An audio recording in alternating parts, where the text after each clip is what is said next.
Hi, my name is Michael Lachance. I am a writer.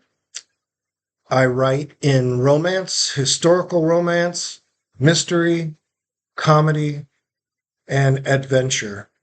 My two main genres I focus on, where I write the most, romance and historical romance. I have a website, www.skipperpete.com. It's a nickname my grandpa gave me, Skipper Pete. It's stuck, and I've had it ever since. You can also find my books on Skipper Pete at YouTube, Skipper Pete Books. I have a travel site that I give information and show videos from where we've traveled. It's Skipper Pete Travel. And today is July 20th, 2025. I am going to do a reading from a new book. Just came out a couple days ago. I'm very excited about it. It's off the beaten path, but uh, you all, it's people talk about when you write, you should write what you know, and so I do in most cases. I was in South America. I was in Honduras and had some experiences down there. All good. So this story, I've already done a preview. The title is "Captured, Beaten, Ransomed," about a Benedictine oblate. They're not a monastery monk or a priest.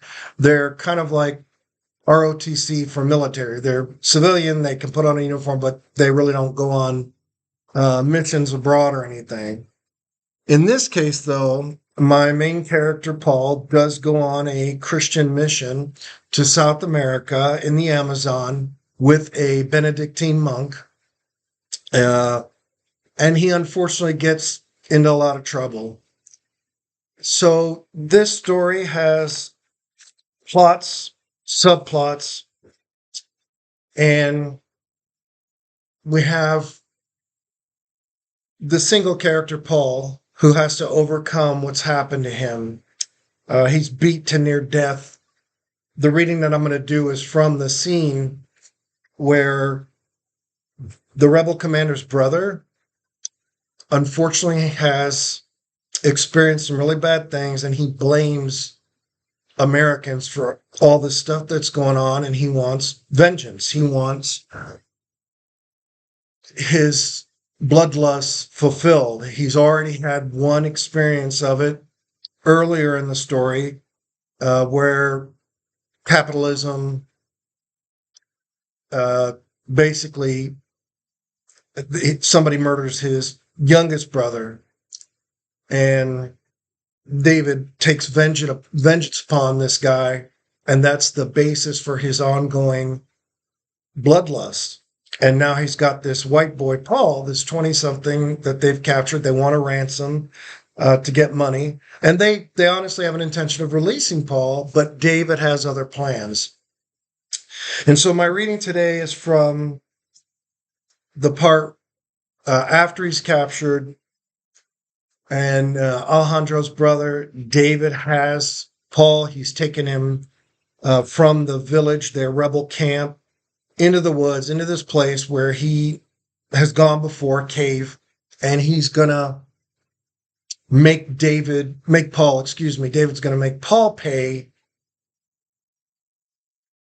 by beating the snot out of him and the extreme, putting a gun to his head and saying, I kill you, I kill what's eating at me, I kill off the wickedness of Americans, you know, and their capitalism in our country, and the poisoning of our rainforest. So by getting rid of you, I chip away at them a little bit. So in this scene, uh, David has Paul. He's bound, and he's dragging Paul down the embankment to this thing. So I'm going to start this off. I'm going to try to do a little drama. I never was a very good actor, but I do comedy. Then I can just play along, right? Move down an embankment to a valley and then to the mouth of a cave where they journeyed ended. My brother, he spat, drew his pistol, and held it over his head. My brother, he roared. His olive skin burned, and his He gritted his teeth. You filthy Americans come here and sell poison to the farmers, and they poison the people's water and food. He grabbed Paul by the throat, put the barrel to his forehead and the tip of his forefinger on the trigger. The poison bleeds from the land into the rivers, and our families drink it up. David's eyes glassed over, spit foamed at the sides of his mouth, and the veins along his forearms ballooned. Like you are a farmer in Nebraska, he punched Paul in the gut. Paul recoiled, coughed, and vomited bile and green mush. He pistol whipped him, and Paul spun to the side, fell, and shook his head. You say something? No. Paul shook his head again. Stop. Alejandro talked to Santiago about the ransom amount and sought advice about how to collect the money. It was their fourth time they captured someone and were paid a ransom. He said, the Americans won't just hand over the money. He pulled a sliver of bamboo and picked his teeth. What bothers you? Santiago asked.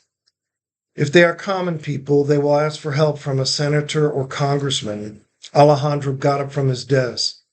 Sympathy with one man, okay, but if they convince a man with the vote, they will send troops. Then you have your answer. Santiago got a piece of paper. Alejandro smiled at his childhood friend and thought about how they'd collect the money. They never took cash and preferred precious stones. Their propaganda is full of deal makers. Santiago held up the paper. The offer opens the door. Alejandro hugged him. Gracias, mi amigo. The guard knocked. Alejandro! What? He opened the door and stepped out with a piece of paper in hand. Please, the guard's face was plain and pale. Please, David took him. David lifted Paul, untied his hands, lined him up in front of him, and got in his face. What you do, white boy? He slapped Paul so hard, his head spun to the side, his cheeks rippled, and spit flew from his mouth.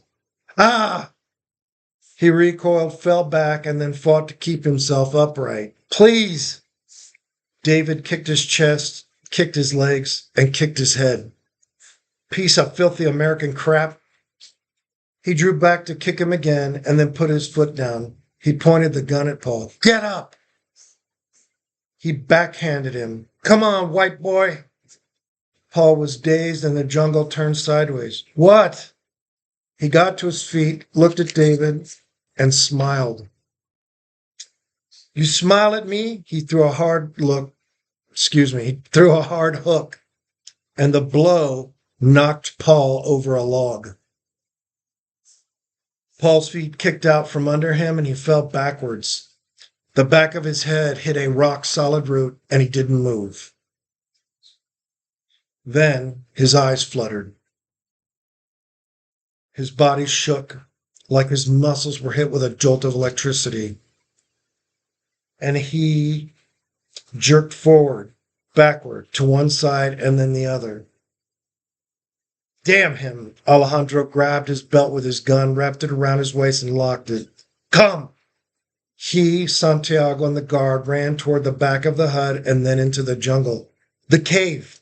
He knew where his brother took the white boy and ran through the jungle like a panther. No, no, no! Paul came to his senses. Blood seeped from his nose, and, in shock, he sat up, got to his feet, and was face to face with David. Dude! David was surprised and put the gun to Paul's head. You going down, my enemy? Santiago! Alejandro knew his friend was faster and waved his hand at him to go on. Santiago leapt to the right and disappeared into the large leaves and brush. He cut through the brush and the branches like a cat glided across a dark room toward a mouse. Don't do it, David. David cocked the hammer. Goodbye, white boy. David! Santiago slid down the side of the hill to the valley, landed on his feet, and ran toward the cave. David! David looked past Paul, gritted his teeth, and pushed the barrel against Paul's forehead. Paul turned and waved at Santiago. Alejandro and the guard slid down the dirt hill, landed, and fell onto their hands. They jumped up and ran toward the cave. Santiago skidded to a stop and was eye to eye with a battered, bruised, bloodied white boy. David! I'm Paul. His eyes bled, and the blood seeped down the sides of his cheeks, pulled in his boyish chin whiskers, and then dripped in dark red droplets to the ground. Santiago stepped around Paul and stood between him and David. Put it down. You don't tell me what to do. He strengthened his arm and his stance. Move. Then Alejandro and the guard ran up. Alejandro looked at Paul, shook his head, and turned to his brother. What have you done to him? Then he marched around Paul, and Santiago grabbed the gun, drew his hand back, and balled his fist. The blow was so fast and so hard it knocked David out. Maldito bastardo estúpido. Santiago thought David was a stupid bastard. Alejandro turned, looked the white boy over, and his mouth hung open. So that's the part of the book where the rebel commander comes. He finds out his brother has beat this poor white kid to near death.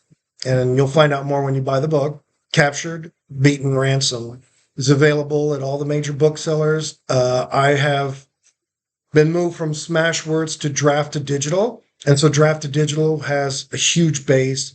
They pay a lot better than some of the other providers.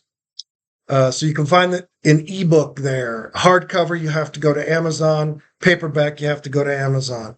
Ebook, you can go to Draft to Digital. You get it as an EPUB or any other variation. I think Moby and a couple others. And if you have Kindle, of course, you can get it from Amazon. If you are a library, I have reduced rates for libraries to get a copy of my book. Anyway, thank you for watching. I hope you enjoyed it. Exciting book. Big thing. The hook for this book is that Paul is in despair. He can't seem to get his life back. He attends DBT classes, which is dialectical behavior therapy. Most often you hear about it with veterans. But Paul is allowed to take a class on DBT, and it ends up being a little girl who's being trafficked that gives him an opportunity to change, to get out of his pit of despair and fear.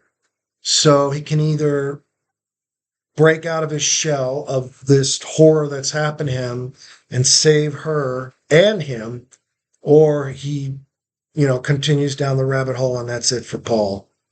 Buy the book and find out. www.skipperpete.com. Skipper Pete Books. Can buy it on Amazon, Smashwords, Draft to Digital, Barnes & Noble, iTunes Bookstore, anywhere books are sold. Thank you. This is Michael Lachance. I appreciate your time, and I hope you leave a review. I really would like some more reviews. I'm not getting enough reviews. So thank you and have a great day.